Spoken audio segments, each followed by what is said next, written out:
coming into the future, the Crows themselves, how do you see the team and their future? I think it's pretty tough. It could be summarised by a cab ride I had in Melbourne not too long ago, when a cab driver said, "You're from Adelaide?" And I said, "That's right." He said, "I had Bill Sanders in the cab last week, just before they played the Eagles." He said, "How do you think they'll go?" He said, "I don't think they're going to win at all." He said, you don't think they'll win?" He said, "No, I don't think they will." Now, with that attitude, the Crows are never going to get off the ground if you've got a manager with that attitude. You know, it starts there. I think the senior players have let the club down and let the coach down. I think there's looking at some of the footage of the films, you've got players running up and down the one spot. They should have been off the field and they shouldn't be in the side anyway.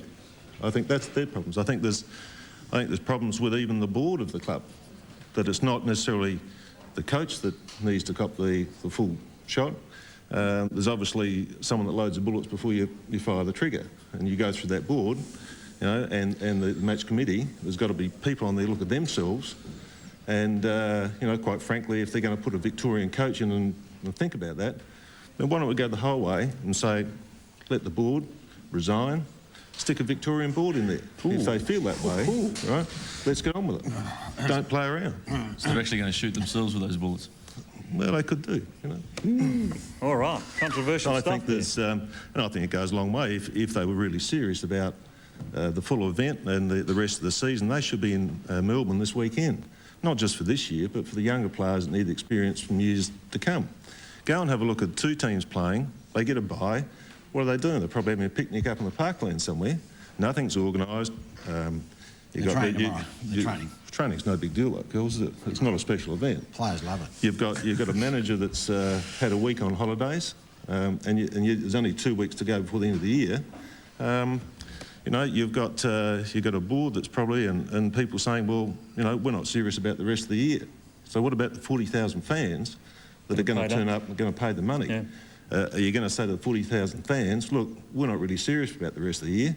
You know, we take it, we've had a bad year, and we're going to give up now? I mean, to me, I'm not built that way. I don't think Curls is either, but that's the message that I seem to get coming through. Do you think I'm only a supporter, I'm an observer.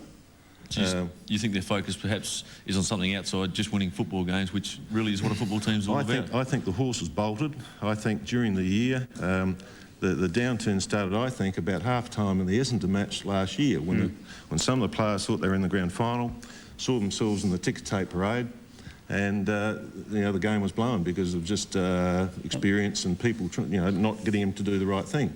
Carry on from that. I think some of the Crows players, with the marketing that goes on, they're eating pies, they're dressed in suits, they're doing this and doing that. I think some of their heads are, you know, about the size of a full-grown watermelon. And I don't think that they can handle that marketing ability and play football as well.